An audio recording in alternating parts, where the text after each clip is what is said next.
this day. Thank you for the opportunity to be here together to serve the Cherokee people. We ask for your guidance. Father, we pray for our nation, the United States, the Cherokee Nation. We pray for our leaders.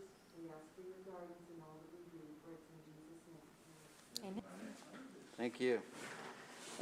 Shelley, would you do roll call?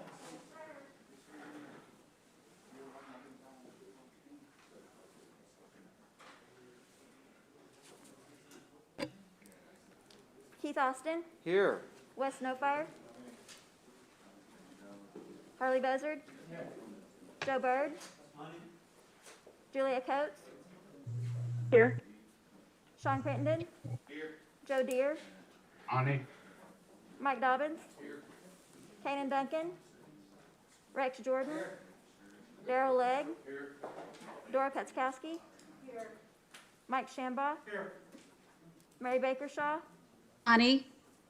E.O. Smith, Janice Taylor, Victoria Vasquez. We have a quorum. Thank you. Could we get a move to approve the minutes? Second? All in agreement, say aye. Any opposed? Thank you. All right, we'll just move right into reports. Miss Diane Kelly, are you with us today? Hi, good afternoon, everyone. I'm not Diane. As you know, I'm Deborah Lack. I'm filling in for her today. You have our report for career services. Can you hear me okay? Yes. Okay. And I will be happy to take any questions that you might have. And then a little addendum is that Department of Labor has authorized approval for students to start returning to the center in a very small class size of 12 to 14 students tomorrow. We expect to return our first set, our first cohort of 13 students. With that, I'll be happy to answer any questions.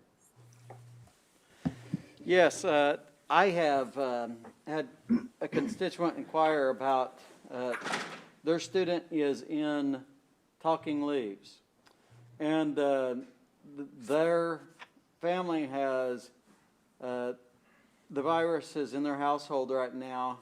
This child is not in the household because of that, but the child needs to get to Tahlequah but the family has no transportation available because of the family members in COVID. Do we have a way to deal with that and help this family out? Yes, we do, and we can converse after the meeting, and I can get specific information, and that way we can talk about the student. Perfect, excellent. We'll get them taken care of. I appreciate that very much. Oh, you're welcome, Councilman Austin. Are there other questions for Ms. Lack today? I have a comment. Yes, Mr. Legg. Hey, Deborah. Hey, I Daryl. just want to brag on John Crittenden for a minute. He's been such a big help since he took over the utility assistance.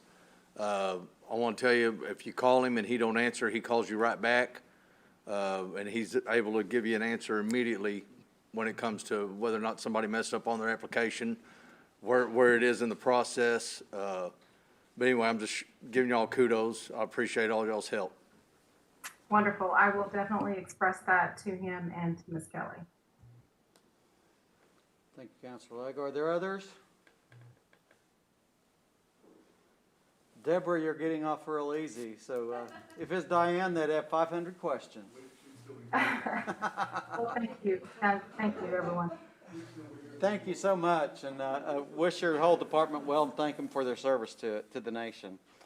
I will. Thank you. All right. Director Bunch, are you with us today? I am on. Can you guys see me and hear me? Yes, sir. Well, tell us what's good. Well, good afternoon, everyone. I hope everyone's doing well and staying safe. I'll just briefly go. I think you guys have our report, so I just got a couple of things I'd like to mention, and then I'd be glad to answer any questions. But just this past week, we hosted the Ed Committee meeting for the Intertribal Council. We had 4 special presentations during that meeting. all went well. I think that each of those education directors from the other tribal nations they're all very good to work with.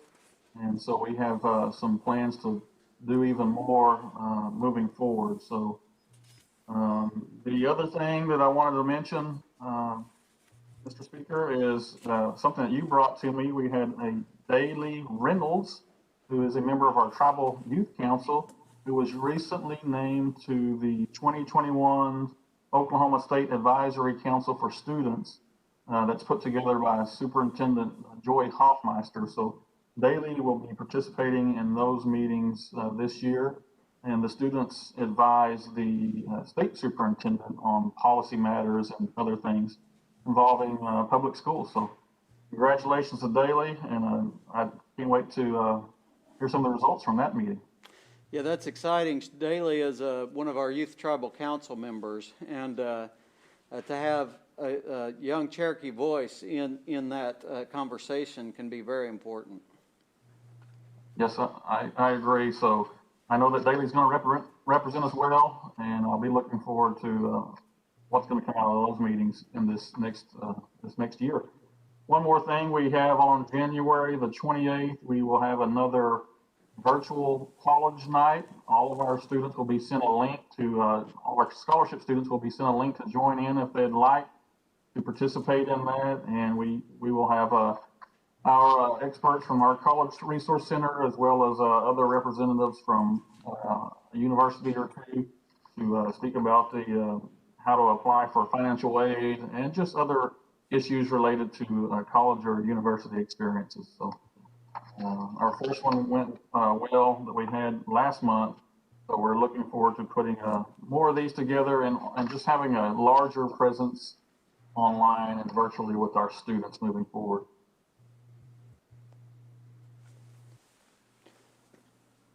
Is that it? That is, Wow. that's pretty much it. It's been a quiet month since we last spoke. It's just we're still answering phone calls and emails on a daily basis. So if you need anything, please let us know. We'll try to get to it as soon as we can. All right, I see we're starting out with a question from Counselor Crittenton. Okay. Congratulations, Church. Hey, thank you. Hey. Appreciate that. Hey, Corey, remind me when the deadline on our scholarships. I just had a text and I don't have it in front of me. The deadline's passed, but when will the next time be that they could start inquiring, Corey?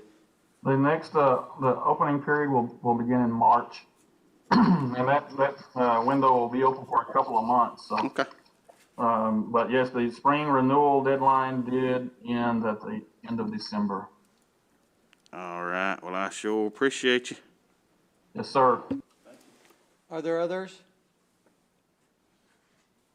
All right, and you'll be reporting on Sequoia Schools too. We are honored today that we have Verna Thompson joining us, but we'll go ahead and, if with no objections, we'll do it out of order and let you continue on and finish with Sequoia Schools first. Okay, that's great. We are back on campus with our students at Sequoia again with the 1 day a week, freshmen on Mondays, sophomores on Tuesdays, and so on.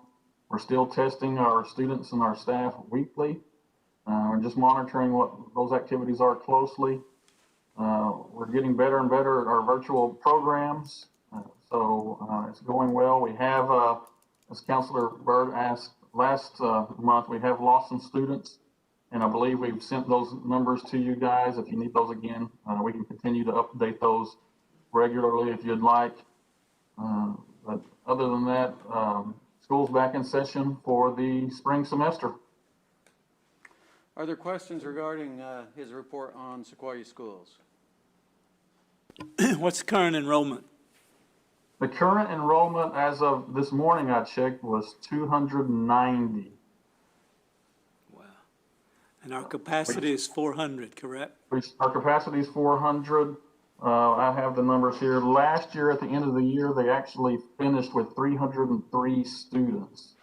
So there was a little bit of a low enrollment carried over from last year. But we did have on our first day of school this year, we had a few more than that. And as you guys know, we have lost some students. We've gained some, but we've actually lost more than we have gained at this point. I want you to do something for me if you could, Mr. Bunch. Yes, We've had some students, of course, athletic-minded that went to other schools to participate. And then and, you know, we understand that because we had to take some safety precautions. And after this year, some of them will still have eligibility left. Now, I don't know what the OSSAA will say about this. I was going to bring that up to our Attorney General as well. If these students was to want to come back next year, I would look at every avenue we could from a legal standpoint to see if they choose to come back to the school of their choice. That's something I'd like for you to look into, and I'll do my research as well and get with a couple of friends I have that are board members of OSSAA and say, if they choose to come back, I know they have to establish the eligibility when they went there this year. But under the circumstances, I don't know why the state would want to penalize our students that, you know, had no other choice if they want to participate in extracurricular activities. But it's something that I think we should offer, if we can, to make sure if they want to come back, that we provide that door for them to come back. Something to look into. I appreciate that. I appreciate those comments, Speaker Byrd. And as we look forward to next year, we do believe that many of the students will want to come back, and we will welcome them back. We'll do everything that we can legally and creatively to make an avenue for them to return to our schools. So, yes, definitely, we will be working on that, sir. Thank you very much. Thank you, sir. Thank you, Mr. Chair. Are there others? Yes, Counselor Taylor. Mr. Bunch, in the general session for Intertribal on Friday, it was announced that in the latest stimulus package, although the tribe specifically didn't get any money, BIE did get some funding.